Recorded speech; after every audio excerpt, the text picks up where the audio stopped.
Hola, hola a todos.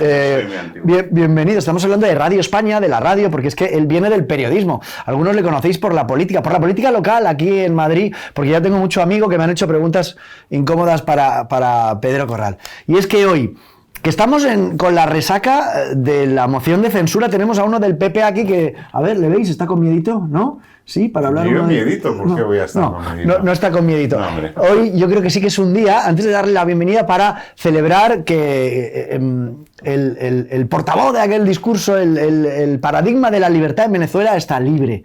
Y está en nuestro país. Leopoldo, fuerza y fe, te queremos, bienvenido y ojalá sea pronto cuando te veamos en los medios de comunicación. Por Pero, supuesto. Dicho esto, Pedro, buenas noches. ¿Qué tal, Kake? Mucho gusto, encantado. Oye, que me encanta tenerte aquí porque tú vienes del periodismo, tú y yo hemos hablado un montón de veces, incluso tú y yo nos hemos paseado por Madrid por las checas, que para el que no sepa lo que eran las checas, pues eran los lugares donde te detenían por ser de derechas, por ir a misa, ¿por qué más? Por leer el ABC, por leer el ABC, periódico de derechas. O porque el conserje te decía, mira, Pedro Corrales es de derechas, entonces te detenían, te metían en una checa y te mataban.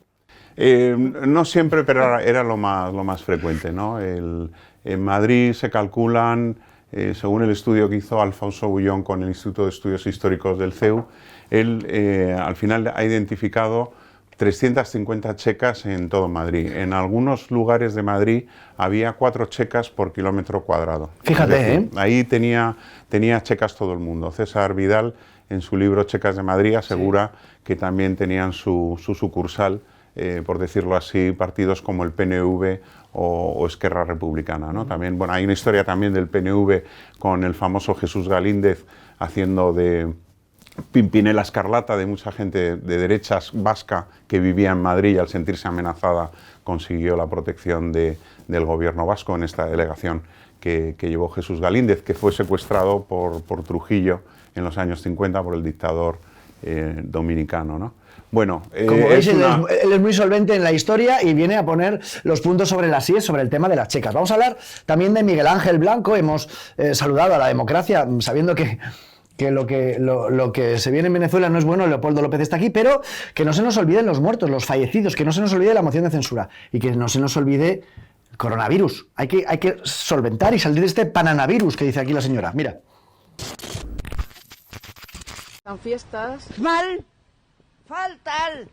fatal, porque de ahí vienen las cosas, que tenían que ir los guardias por las casas, a ver, porque de ahí vienen el pananavirus y todo, todos los contagios. El pananavirus. La verdad que la señora no se entera, yo tampoco, el gobierno no se entera y estamos todos disgustados. Lo que transmite es angustia, ¿no? Más que, sí, además de ese cambio de nombre del virus, pero lo que es la preocupación y la inquietud que es generalizada, ¿no? En contra de lo que dijo Pedro Sánchez en julio de que habíamos vencido al virus, pues estamos de vueltas después de un gobierno que se tomó unas largas vacaciones, del coronavirus, y estamos ahora pues con esta segunda ola que no terminamos, sobre todo España no termina de encontrar el instrumento jurídico necesario para poder atacar estos focos de contagio sin tener que llegar a este instrumento que es el estado de alarma, ¿no? Fíjate, lo decíamos, lo repetimos, hemos visto en un montón de vídeos que la gente se engancha aquí en la red y os doy las gracias a todos los que os vais uniendo, pero es verdad que las contradicciones de Pedro Sánchez, la ambivalencia, el ir y venir, la improvisación, me pilla descuidado la primera hora, me pilla la segunda ola, delego en las comunidades autónomas, pero luego impongo el estado de sitio. Bueno, es todo un absoluto desastre y de ello vamos a ir hablando. Pero antes de continuar con eso, ¿cómo estás tú como afiliado del Partido Popular, que has salido en Twitter a defender lo de Casado? ¿Cómo te encuentras y haciendo balance ahora que han pasado los días? Fíjate que yo sé que en lo personal Santiago Abascal se sintió dolido por lo que le dijo Casado. Tú como militante del Partido Popular, ¿crees que ha habido un error en los ataques personales? ¿Crees que la moción de censura os debéis haber abstenido?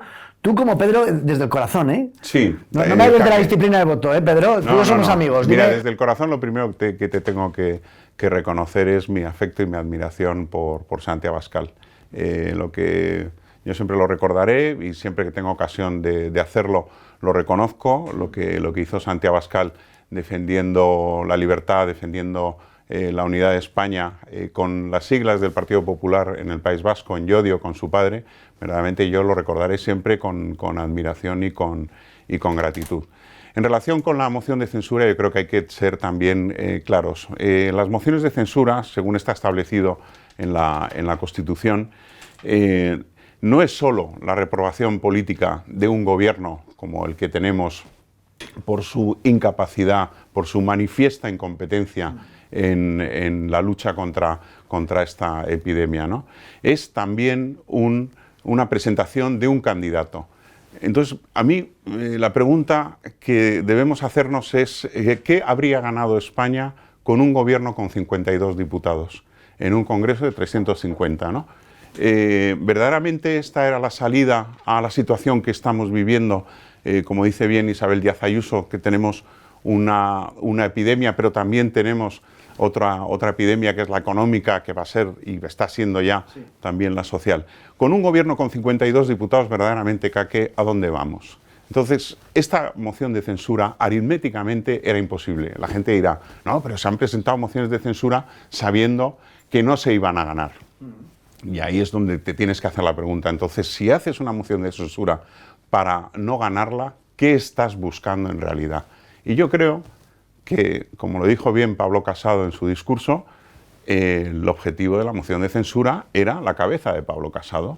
Es decir, voy a desafiarte como banderín de enganche de la alternativa del centro y la derecha en España a este gobierno y a esta coalición de izquierda, de extrema izquierda, de nacionalistas, de independentistas. Pero ahí el reto, cuando tú lanzas un guante de este calibre, tienes que asumir también que el otro puede tener una reacción al mismo nivel. La legítima defensa, vale, pero también es verdad que si se está hablando y se está admitiendo desde las filas de Vox, dicen, bueno, yo le he oído con Federico Jiménez Los Santos, le decía que, bueno, a lo mejor lo de Europa y lo de Soros, yo estoy convencido de ello, pero traducirlo al espectador ha sido un fallo, al igual que los ataques personales de Casado, hablando de las víctimas del terrorismo, me parecen un horror. A ver, un error. Escuché el discurso de Pablo, lo he leído 2 veces y yo debo decirte, la única referencia personal que hace Casado a Santi es lo de usted ha estado 15 años trabajando en el PP. Hombre, eso yo, que soy del Partido Popular, afiliado del Partido Popular, no lo considero ningún desdoro. Quiere decir que referencias personales... Sí, pisando... Sí, pero déjame que te diga.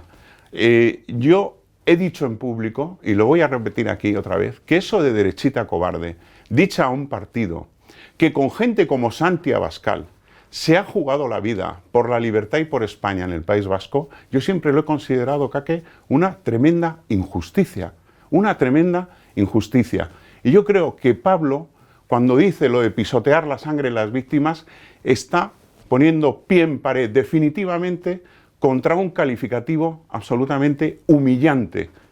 Humillante para los dirigentes, porque aquí vamos a separar.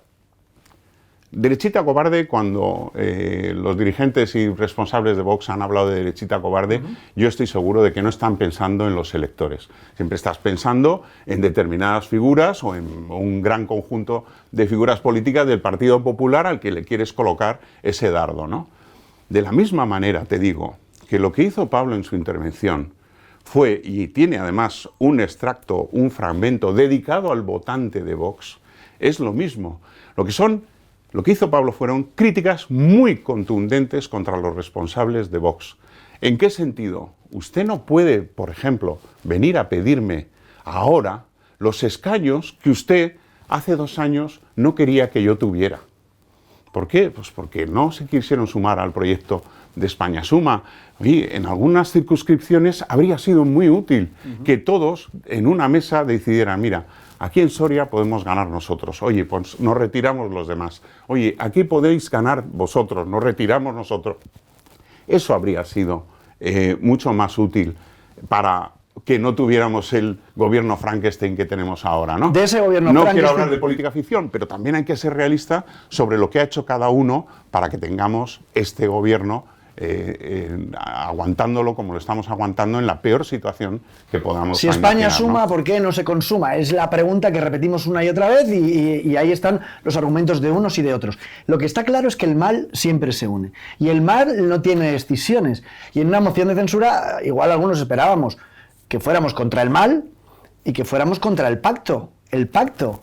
Ojo, esto no es política ficción, esto está sacado de una película de cine y si lo habéis visto por redes lo hemos hecho nosotros. Esto es el pacto.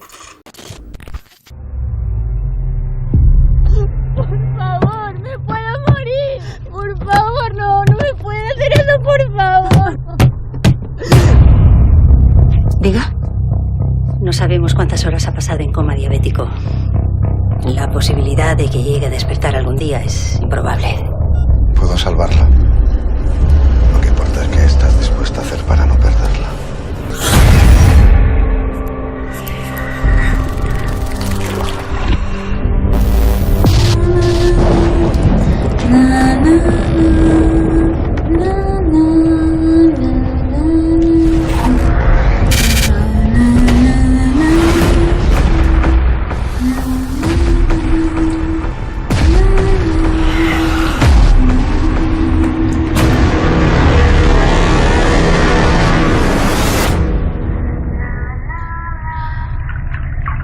Pague el precio.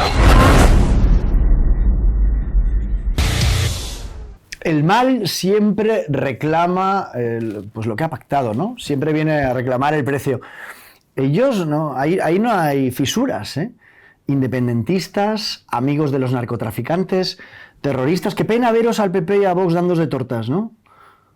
Porque yo creo que representamos el bien y la vida, ¿no? Cuando oyes a Pablo Iglesias o a Adriana Lastra elogiar el discurso de Pablo Casado, mi pregunta es, ¿y usted se lo cree? ¿Y usted se cree ese elogio? Ese elogio está hecho de manera absolutamente interesada. Envenenada. Y envenenada, es un elogio envenenado. Yo lo que creo, y me parece que la moción de censura y lo que vimos, ya te digo, yo creo con toda la contundencia que yo vi en ese discurso de Pablo Casado. Es verdad que era muy contundente, pero había críticas políticas a Vox y a Santiago Abascal y a otros dirigentes por su estrategia y por su discurso. Con se me ha olvidado antes decirlo, y la gente también me lo ha reprochado, que no, pero ¿dónde ve usted eso? Usted está alucinando. No, también hay un testimonio de respeto hacia el votante de Vox, que sabemos que en gran parte procede del Partido Popular. Pero el efecto catártico que yo encuentro en la moción de censura es ver claramente que podemos seguir formando una alternativa a este gobierno. Cada uno en su posición, que es legítima.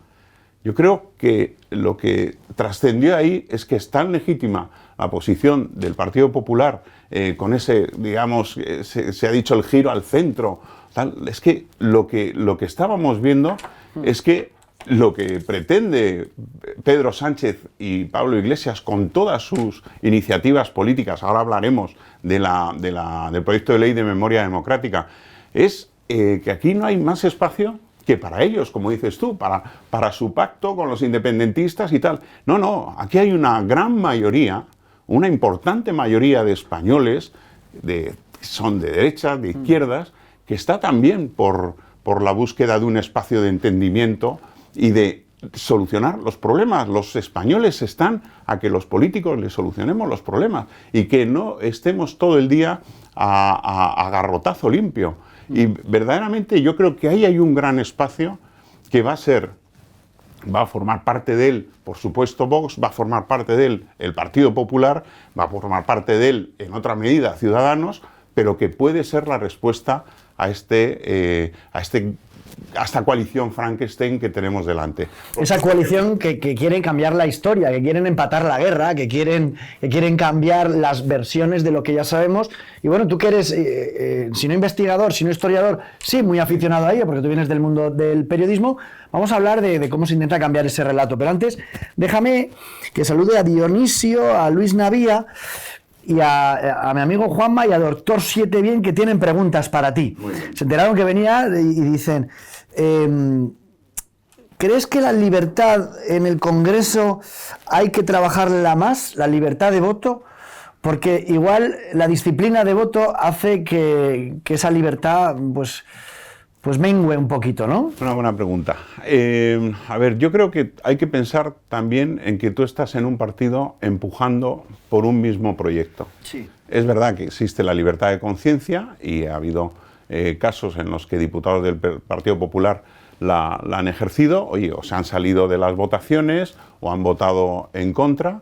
Bueno, yo creo que cada uno debe asumir su papel y no te digo yo que en un momento dado yo pueda hacerlo también. A mí me gustaría tener esa libertad. Claro, pero es que esa libertad viene por contra la siguiente pregunta, ¿no? Si efectivamente hay disciplina de voto, pues ¿por qué no hay 20 congresistas en vez de 350? Porque Ya, si van a votar sí, lo que dice claro. el líder...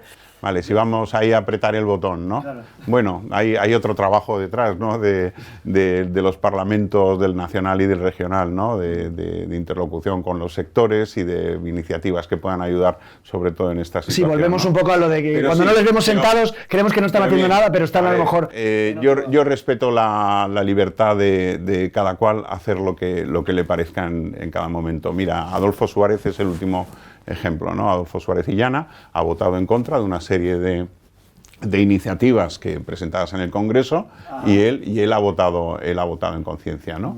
Bueno, pues a mí me parece bien, es que es absolutamente respetable, yo no lo voy a criticar. Yo lo he visto en la Asamblea de Madrid, ¿no? A David en alguna votación que de conciencia él no me acuerdo. Sí, pues se ausentó. Sí, Quizás es una forma, a lo mejor... En el Ayuntamiento de Madrid también tuvimos casos de estos, sí. Vale, más gente. Nos saludan y nos dan las gracias por las collejas que le dimos a Simancas. Porque claro, el día que firma el PSOE ese pacto por la democracia con Bildu, es una demostración más de que este pacto funciona. Ahora hablaremos de los crímenes y de las checas. Antes quiero que vayamos al recuerdo, ¿no? Que en estos días se habla, los chavales, los jóvenes, vamos a ir nosotros a la universidad, pero lo hemos leído en encuestas y en reportajes en ABC, en tu ABC querido, que no saben ni quién era Gregorio Ordóñez, ni por qué murió Gregorio Ordóñez, ni quién mató, ni cuáles eran los objetivos de matar a Miguel Ángel Blanco. Hay una gran exposición o a Ortega Lara. en el Palacio de Civiles. Aquí en Madrid tenemos una exposición. Sí, es cierto. De Ordóñez, yo todavía no la he visto, pero... A Miguel Ángel Blanco. No me la voy a perder. Sí. Una vez liberan a Ortega Lara, dan 3 días para el acercamiento de presos. Entonces, claro, al final les ha valido la pena. Les ha valido la pena. Porque mataron para esto. Y lo han conseguido, Pedro. Ya. Bueno, da mucha pena, ¿verdad?, ver esta situación, ¿no? Que presos, además, algunos con crímenes de sangre. Bueno, que sí, que han cumplido, vale, muy bien, sí, han cumplido. Bueno, pero es que al final tenemos la celebración... Pero lo que no debería producirse son los homenajes. Yo no entiendo cómo la Audiencia Nacional que además se publicitan, puede permitir los homenajes, porque eso es claramente... bueno, entiendo que pueda haber alguna familia que se alegre de que un señor que ha estado en la cárcel 20 años vuelva al pueblo y tal, pero hacer homenajes públicos no puede ser otra cosa que exaltación del terrorismo, de lo que esas personas, del dolor y del sufrimiento que esas personas crearon, ¿no? En Ermua, cuando le dieron la sentencia de muerte 3 días y mataron a Miguel Ángel Blanco, en Ermua salió la gente a la calle. Lo que no saben los que trabajan con nosotros, en toda España, pero en Ermua fueron a quemar la sede de Batasuna. De hecho tuvo la Archancha que protegerlos, la Archancha que estaba cubierta y bueno... tuve el honor de conocer al que se quitó la que le daban besos de no estamos contra vosotros, ¿no? Gracias por proteger, tal. Bueno, pues en Ermua, 20 años después, nos paseamos y la gente no sale a la calle a defender. Hay gente que defiende al asesino, ¿eh? Ojo, y al chivato, ¿no? Esto es Ermua.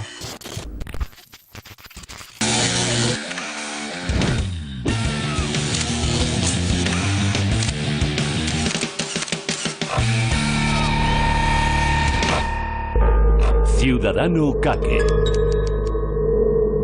Hola, buenas noches. Como les venimos contando en Televisión Española desde las 7:15 de la tarde, todo hace indicar que ETA ha secuestrado al concejal del Partido Popular en Ermua, Vizcaya, Miguel Ángel Blanco Garrido.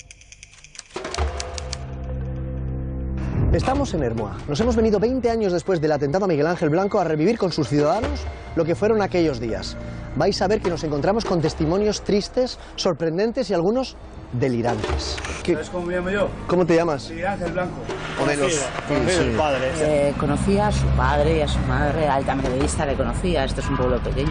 Sí, era hijo de una amiga mía, sí. Miguel Ángel Blanco estaba en el grupo con un hermano mío. No me digas. Era íntimo amigo de un amigo mío, Miguel Ángel. Sí. La cuadrilla de los ¿Y que tocaba en un grupo? Tengo hermanos mayores y eso, pues que sí que le conocían, y un chico que tocaba en su grupo de música y tal. Hemos venido aquí por lo de Miguel Ángel Blanco, ¿se acuerda usted? Sí. Pues que yo prácticamente no soy político y no ando entre ellos, pero fue una salvajada. ¿Qué recuerdas tú de lo de Miguel Ángel?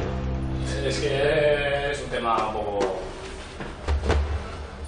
Como que 20 años después es un tema muy claro, ¿no? De un asesinato, ¿no? Yo es que prefiero no opinar porque... ¿Prefieres no opinar, macho? Joder, que yo me vengo aquí a Hermoa porque la gente puede hablar ya, se puede hablar. Yo ahora mismo no. ¿No puedes hablar o no quieres? Pero no me creo que estés a favor de lo que hizo ETA. Prefiero no hablar. No me creo que... ¿Cómo alguien puede estar a favor de que maten a alguien? Yo no he dicho eso. Bueno, pues pero... No he dicho eso. Tampoco... Pero tú, como todo el mundo, lo condena, ¿no? ¿Tú no lo condenas? Yo prefiero no contestar, no sabe no contestar. Ostras, pero es que es muy grave. Yo te digo, ¿qué piensas tú 20 años después? Y me dices no sabe, no contesta. No puedo decir más. Que pongan una sentencia de muerte a una persona 48 horas y que le desterrajen 2 tiros. Es que no solo eso, es lo que lleva de antes, pero bueno, pero es que lo he dicho, prefiero no hablar, de verdad. Joder, macho. Es que me parece terrible encontrarme con alguien de 27 años que no condene el asesinato de Miguel Ángel Blanco aquí en Hermoa. Me parece muy heavy. Vale, pero es que también hay que condenar muchísimas cosas antes que eso. Se condena todo, pero yo te pregunto por Miguel Ángel Blanco en concreto. ¿Lo condenas, el asesinato? No contestar. ¿No contestas? No contesto. ¿No te parece que eso te retrata como persona? No. ¿Como ser humano? ¿Y a los otros? No, si todo lo que sea condenable se condena, pero te pregunto concretamente por el asesinato de Miguel Ángel Blanco con 27 años. Un chaval joven como tú no es capaz de condenar eso. O sea, ¿estás del lado de los que matan? No, estoy del lado de los míos. ¿Pero los tuyos son los que mataron a Miguel Ángel Blanco? Yo prefiero no contestar. ¿Prefieres no contestar? Sí, prefiero no contestar. Aquel sábado cuando estuvimos en la manifestación, cuando hubo unos momentos que el ultimátum eran a las 4 de la tarde y se llegó, alguna noticia llegaba de San Sebastián que si todavía había aparecido con vida, que esto y que lo otro, ahí hubo un poco de esperanza. Exactamente, que si sí, que si no, hasta que cayó. Y eso fue. Yo me acuerdo como nosotros bajamos hasta Ibar en manifestación, nos juntamos todo, Hermoa con Ibar, fue todo. No le olvidemos. No le olvidamos. Aquí en Hermoa no creo que se olvide eso. Y no le vamos a olvidar. No creo. Ya, pero ¿qué piensas del asesinato de alguien que pone el reloj tic-tac y dice 48 horas? O se cumple lo que yo digo o lo mato. No voy a opinar de eso. No me jodas. No quiero opinar. Con 34 años no quieres opinar. Yo te pregunto, ¿estás con ellos o contra ellos? Yo lo condeno. Ni con ellos ni contra ellos. ¿No estás contra los que desterrajaron 2 tiros a Miguel Ángel Blanco? ¿Y el franquismo qué? Sí, hay que condenar todo lo que sea. Hay que condenar todo lo que sea terrorismo, está claro. Por eso, entonces... Yo también lo condeno. Miguel Ángel Blanco... Asesinato. A ver, yo estuve en aquella movida, ¿eh? ¿Qué es aquella movida? Prefiero no decir nada. Pero... Mejor no hablar. ¿Es mejor no hablar? Claro. ¿Sobre alguien que asesinan? Mucho mamoneo. Me fastidió mucho, bien. Que le harían eso al chaval, pero bueno. Oye, ¿qué quieres que te diga? Yo todavía siento rencor. Eso aquí en Hermoa no se olvida. Aquel día que mataron a Miguel Ángel tenía yo el bar La Cabaña. ¿Y aquel día usted cómo lo recuerda entonces? Aquel día estábamos en el bar, ¿sí? Cuando nos enteramos, estaban todos los periodistas allí, y cuando nos enteramos que le habían pegado 2 tiros, los de HD estaban sentados, se levantaron y desaparecieron. Del miedo que tenían aquellos días. Miedo, no pánico. ¿Y cómo puede ser que yo me encuentre con chavales jóvenes que incluso quieren hacer una equidistancia y una comprensión de lo que fue el secuestro? Es que no lo vivieron, como decirte, los nazis, por ejemplo. ¿Cómo puede, ¿Alguien después justificaría? de haber pasado y haber visto lo que han hecho los nazis, que haya grupos neonazis por ahí? Es que... Pues lo mismo no lo con los nazis de ETA, ¿no? Pues eso, es que es exactamente lo mismo, pero es que sí, que es a lo que voy, que como tú ves la cosa con la perspectiva, hay veces que dices, es que no entiendo, después de haber visto las barbaries y las atrocidades, estoy refiriendo al hecho de que cómo se le cuenta a terceros la historia, así es como realmente luego se ve. Es decir, si yo le cuento que no han sido tan malos los unos o han sido malos porque los otros también han sido, ¿entiendes un poco por dónde van los tiros? Entonces depende de quién es el que cuenta la noticia o cómo la cuenta, así es como se ve luego el resultado. Y el resultado son estos chavales que me dejan alucinado. Efectivamente, que dices, es que no sé muy bien ya dónde vamos. Bueno, enseguida vamos a escuchar, porque tiene muchas cosas que decir Pedro Corral sobre este reportaje que acabamos de ver, pero os tengo que recordar que tenemos la camiseta de CNS y tenemos nuevas frases. Fíjate que esto es la verdad sin maquillajes, y tenemos otras dos. Una es vengo a provocar, sí, a provocar que pienses, y otra frase es la estelada tiene la misma legalidad que la bandera de Mickey Mouse. Está provocado mucho revuelo en el mundo independentista, que nos vuelven a amenazar, y bueno, pues nada, encantados de que os la podáis comprar en kakeminuesa.es, en la web, donde además tenéis la posibilidad de donar, y aquí en Vallecas, donde recibimos a nuestros disidentes, invitados y valientes. Mirad lo que nos acaba de llegar, mira qué chulo, todo por la patria, ¿eh? Esto es muy chula y os lo agradecemos. Esta te la voy a hacer llegar a ti, bien, ¿vale? Gracias. Te voy a dar un libro, ya que tú no me has traído ninguno, yo te voy a dar uno mío.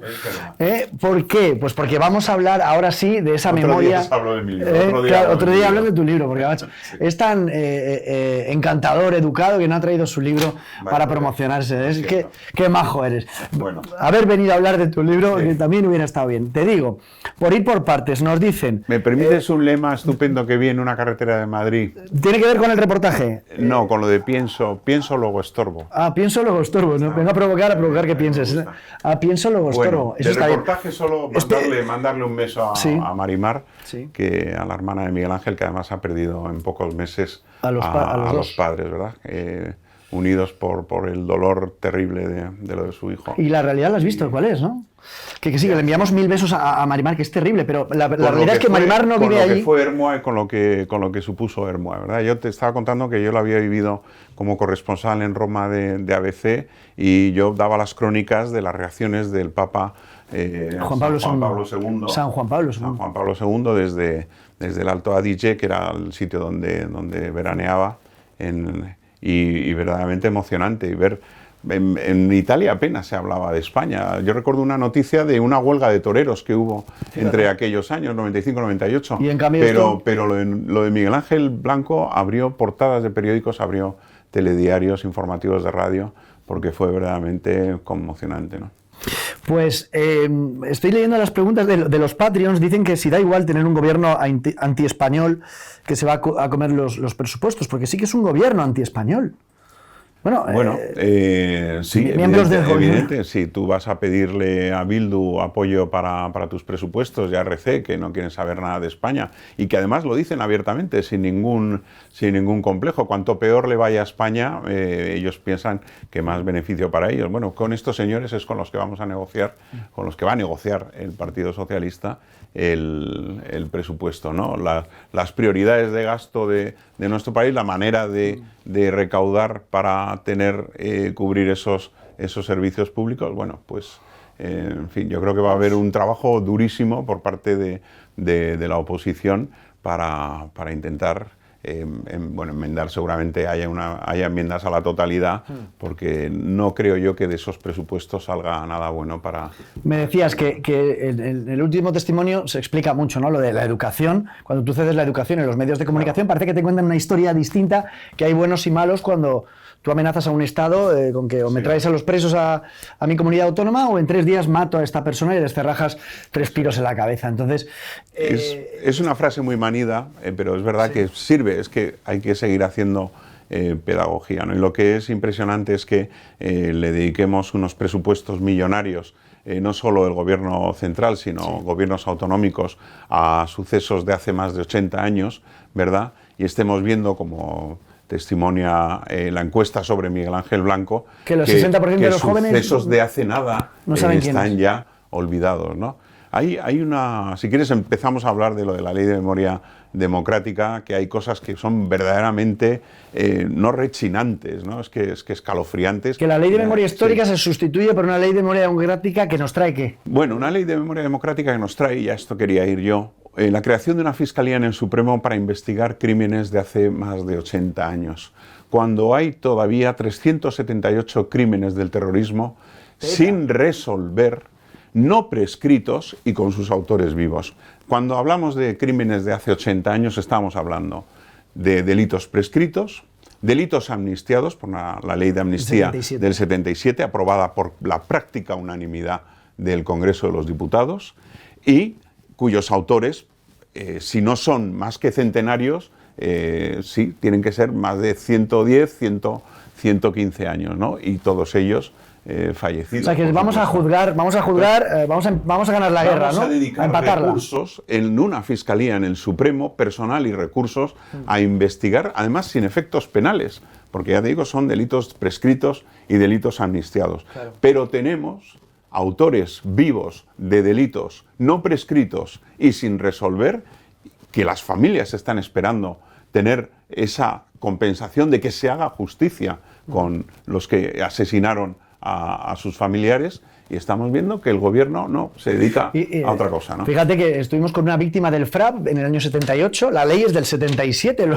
luego podríamos buscar a los terroristas del FRAP, claro, a los terroristas del Grapo y a los terroristas de la banda terrorista ETA, que una vez el Estado decide, superada la transición con la ley de amnistía de oye, hasta aquí, borrón y cuenta nueva, siguen matando, siguen matando. Y siempre lo recuerdo, porque es que esto es una de las grandes mentiras de la izquierda, de esta izquierda revisionista, es que la ley de amnistía fue una ley de punto final para los crímenes del franquismo. ¿Qué? El primer borrador de ley de amnistía que llega en el año 77 al Congreso de los Diputados es un borrador presentado por el Partido Comunista de España. Esto no fue una ley de punto final. Como dijo Marcelino Camacho cuando se aprobó la ley de amnistía en octubre del 77, él dijo, además que es un discurso muy, muy emocionante, fíjate, de un obrero metalúrgico que había estado en la cárcel con Franco, que había estado exiliado también porque había participado en el bando republicano durante la Guerra Civil. Marcelino Camacho dijo, mire, nosotros los comunistas que tantos muertos tenemos, hemos decidido enterrar definitivamente las trincheras de la Guerra Civil. Ese discurso de Camacho es una de las más grandes piezas de retórica parlamentaria, de oratoria parlamentaria que se han dado en nuestros 40 años de democracia. Y ahí es lo que dice todo. Con esto enterramos las dos Españas, con esto enterramos las trincheras. Bueno, y el que no quiera desenterrarlo, pues que busque, pero que busque la verdad. O sea, que busque lo que pasó a un lado y lo que pasó al otro. Es que cuando les cuentas a cualquiera de los que tienen ahora 20 años que se quemaban iglesias, y dice, no, ¿esto qué pasa en Chile? Sí, y que se violaban monjas. Bueno, pues ya que vamos a buscar, busquemos lo que quería hacer Carmen hace 2 días, que gracias a Dios y gracias a que el pueblo madrileño es inteligente, ya no está. Pero mirad lo que querían hacer, miradlo. Hasta este cementerio el gobierno de Ahora Madrid pretende poner una placa en la que se incluyan a 335 chequistas, 335 asesinos, violadores y ladrones. Manuela Carmena, Mauricio Valiente pretenden reescribir la historia. ¿Hasta cuándo?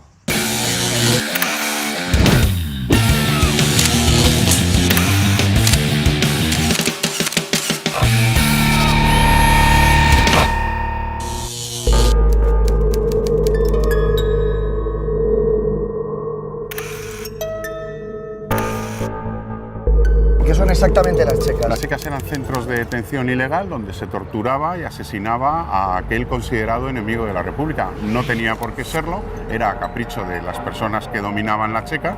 Prácticamente todos los partidos y sindicatos tuvieron varias checas en Madrid, incluso el PNV tuvo una checa que funcionó en Madrid. Y también hubo checas oficiales, checas de la Dirección General de Seguridad, donde el propio gobierno republicano eliminaba a los considerados enemigos. Pedro, el gobierno de Manuela Carmena quiere homenajear a los que asesinaban en las checas. Eso es, completamente. Quiere que figuren los 3.000 nombres de los fusilados por Franco entre el año 39 y 44. Hubo muchos fusilados solo por defender sus ideas, pero sobre todo hubo gente que había cometido gravísimos atropellos a los derechos humanos. Mauricio, soy Kake Minuesa de OK Diario. El tema de las checas, que vais a poner una placa a los asesinos. O sea, que tienes familiares que han sufrido... En la misma familia, hermanos. De los dos bandos. Y castigados por los de su bando. O sea, al que fusilaron era republicano. Era republicano y le fusilaron. Pero republicano. Le señalaron... Le señaló un vecino, le acusó de algo que no era, fue detenido como uno de tantos y primero fue llevado a la cárcel Modelo y luego a la cárcel de Polier. Y a la checa de Polier. De ahí le sacaron la noche del 7 de noviembre, atados de 2 en 2 y fueron fusilados en Paracuellos, vamos, directamente. Mi abuelo era un hijo de un campesino de Tarragona que cuando vio cómo era la vida del campo tan dura pensó que en una gran ciudad podría tener una vida mejor y se vino andando desde Tarragona a Madrid con un hermano y por el camino, pues para sobrevivir, iban recogiendo excrementos de caballerizas, de ganado y se los vendían a los agricultores en sacos y con eso se mantuvo hasta que llegó a Madrid. Aquí se buscó la vida, empezó a ahorrar dinero y un día decidió comprar un coche para poner un taxi y vivía de eso, de su trabajo, de lo que él había conseguido levantar desde nada. Y el 29 de septiembre de 1936 aparecieron en su casa un coche con varios milicianos y milicianas también y lo detuvieron. Se lo llevaron, porque además se lo dijeron así a sus padres, a la checa comunista del puente de Segovia y desapareció. Ya no se ha vuelto a saber. Menor de edad y se lo llevan a sus padres, se lo quitan a sus padres. Sí. ¿Por qué? ¿Qué alegan? Un fascista, seguramente es de Falange. Al parecer le denunciaron 2 compañeros de instituto. Parece ser que fue así, pero desde luego fueron a por él directamente. Pero menor, en cualquier caso. Sí, 16 años. 16 años. Y entonces, a partir de ahí... Desapareció. Entonces, ¿qué ocurre? Que cuando los milicianos que circulaban libremente por Madrid preguntaban en los portales para ver si había alguna persona no afecta al régimen, pues parece ser que la portera denunció a mi abuelo porque dijo que era un hombre muy católico y muy de derechas. Y fueron a buscar la casa. Le secuestraron, porque fue un secuestro, no había cometido ningún delito ni había orden de detención por ninguna cuestión jurídica. Le secuestraron y lo llevaron a la Dirección General de Seguridad, de ahí lo trasladaron a la cárcel Modelo y luego lo llevaron a la Checa de Porlier, que es el Colegio Calasancio de Madrid. Le detuvieron el día 12 de octubre, el día de la Virgen del Pilar, y lo fusilaron. Y los llevan a la Checa de Fomento. Sin ningún motivo les detienen. ¿A la Checa de Fomento? Sí, a la Checa de Fomento. Entonces ellas dos, mi madre y su prima, se acercaron a la Checa de Fomento y le preguntan, el capitán Cordoncillo, entonces ellos vieron también que de la Gándara estaba igual, tenían una cruz puesta y les dijo a la miliciana, pues ha salido ya de la Checa, eso es que está en casa. Entonces se marcharon y es que la habían trasladado a la Checa, por lo visto, a la que había en Bellas Artes, donde allí les mataron a todos. Ajá.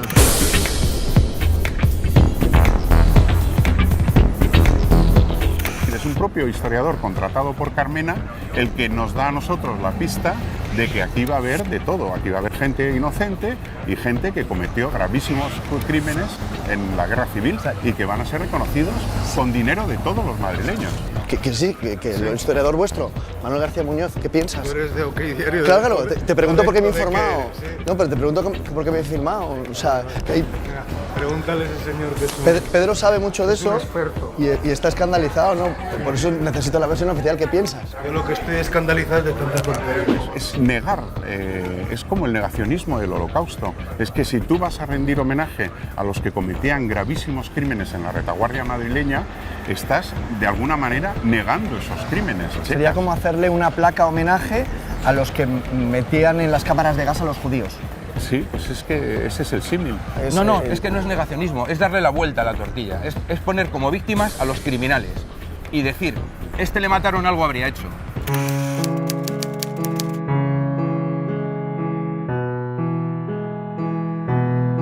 Los chequistas que asesinaban, ¿con qué garantía lo hacían? ¿Qué garantía? Ninguna, era puro capricho, puro arbitrio, que decidían cargarse al que iba a misa o al que había votado por las derechas. Se ejecutaban sobre todo en los altos del hipódromo, en la dehesa de la Villa, en la ciudad universitaria, en la Casa de Campo, pero también en el antiguo Cementerio del Este, hoy Cementerio de la Almudena, que es donde Carmena quiere poner este memorial con nombres de chequistas.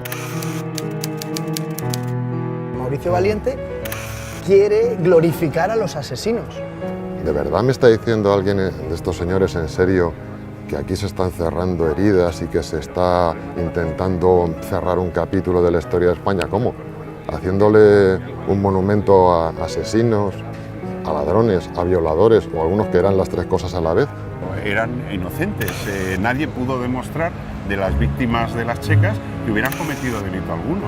Eran personas inocentes capturadas, detenidas al azar por capricho de sus verdugos. Estamos hablando de un homenaje a los muertos, pero no a los asesinos. Eso es una barbaridad, eso es una barbaridad. Si le pones un monumento en la Almudena, 335, por lo menos 335 señores, que son convictos de asesinato, de robo con homicidio, violación, las que sean, porque ahí estarán las causas de los tribunales militares. ¿Me estás diciendo que eso estuvo bien? ¿Cómo ves ahora que se quiera poner una placa a los chequistas? Pues no lo sé porque, bueno, también les pondremos a los de ETA. También les Es esperar unos meses y también tendrán placa. Sí, no, hombre, pero poner en una misma placa asesinos y asesinados, ¿qué es lo siguiente? ¿Le vais a poner una placa al asesino de Miguel Ángel Blanco o...? No, lo de las checas. Tenéis unos nombres, 335. Mauricio, ¿no tienes nada que decir? Si es tu tema.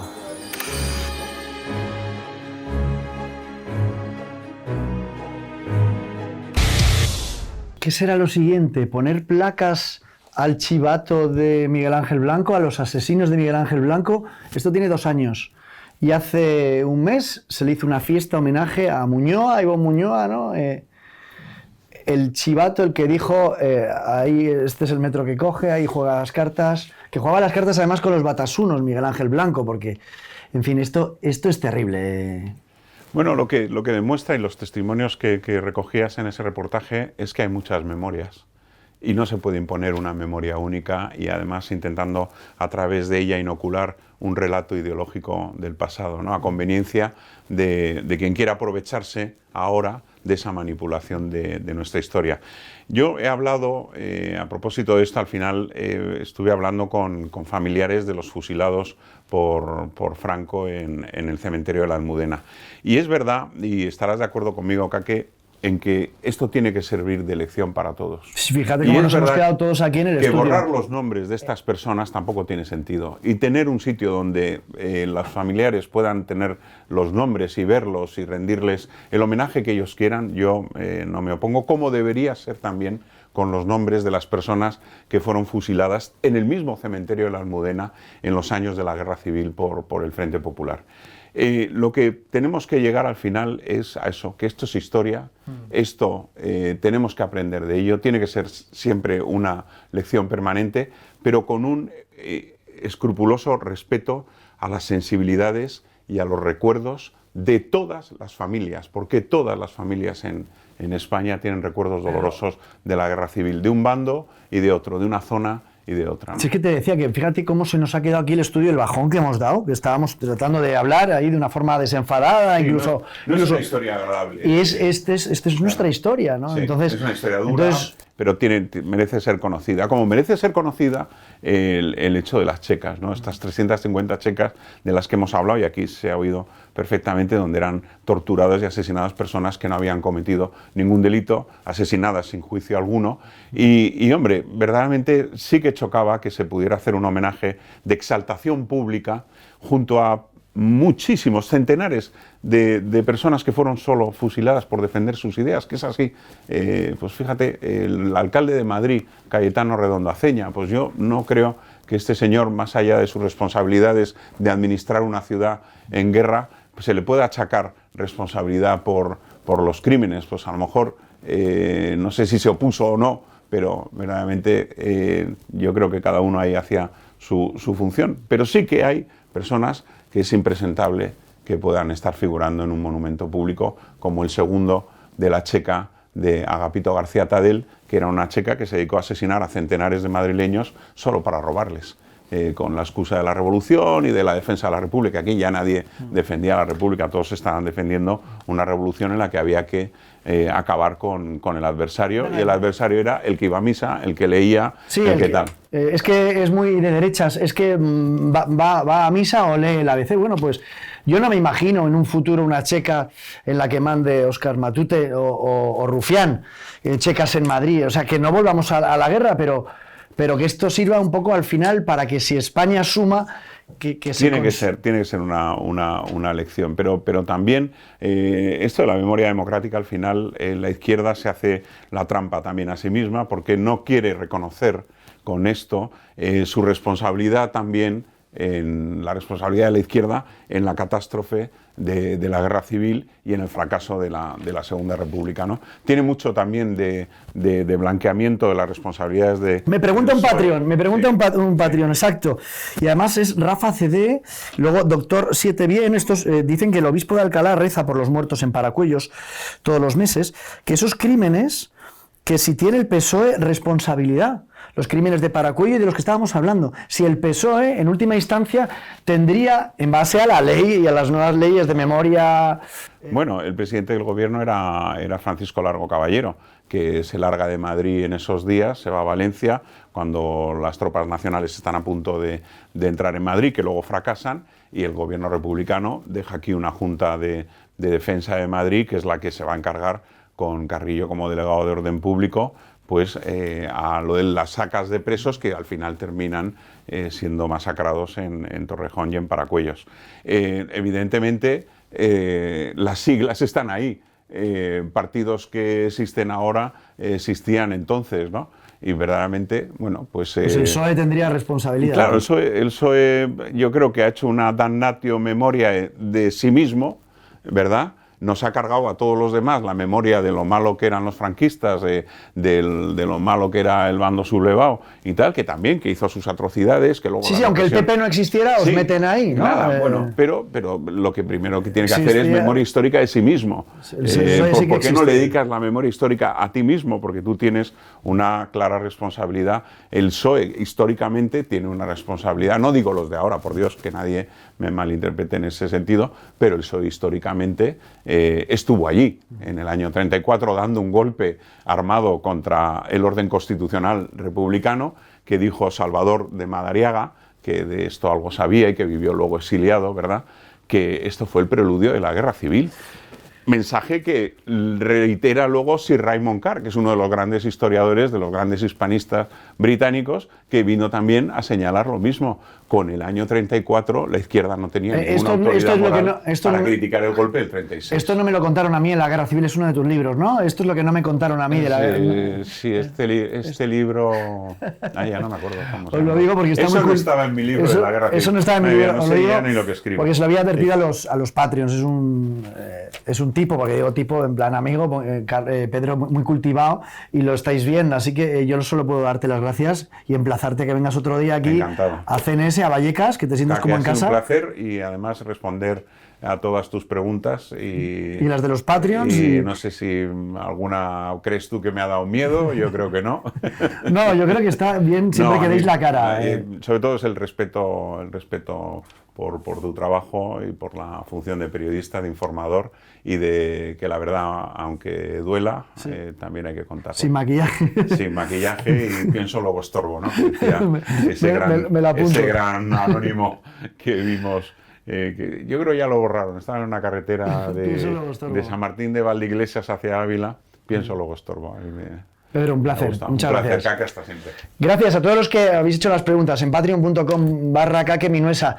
Mil gracias, porque somos 92, nos hemos quedado en 93. Hemos hecho una campaña este fin de semana y hemos subido uno. Oye, 4 euritos, oye, que yo lo agradezco. Como el que me invita al café, o un pensionista que me llamó el otro día, que mira, que te voy a poner 10, pero te lo ingreso de 120, 12 meses. O sea, digo, gracias, señor. Solo puedo dar gracias porque seguimos en esto, así que Dios os bendiga y que Dios bendiga a España.